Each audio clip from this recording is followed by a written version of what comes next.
Welcome to the Learning Pines YouTube. We hope this video helps. You're ready to begin. First, power on the TCL TV and your Google Home speaker. Make sure both are on the same Wi-Fi network because devices talk over the network.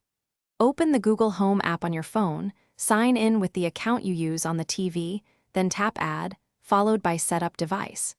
You do this because the Home app discovers compatible displays. Once the app detects the TV, select it to start pairing and creating a device entry. Now continue the link process. When the Google Home app shows the TV, you'll see a code on both screens. Confirm they match because that prevents accidental pairing. Assign the TV to a room so voice commands work naturally and pick audio/video defaults. Grant permissions for location and network access when the app asks. This lets casting and device control function.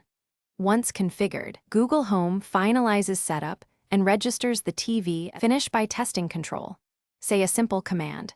Hey Google, play YouTube on living room TV, and watch the TV respond because successful commands confirm voice routing and casting. If nothing happens, reboot the router, the TV, and the Google Home speaker. This often clears network glitches. Make sure both devices still use the same Google account. If problems persist, check for firmware updates on the TV. Or factory reset the home device as a last step, since that resolves persistent pairing errors. Thanks for watching. Consider subscribing if we helped you.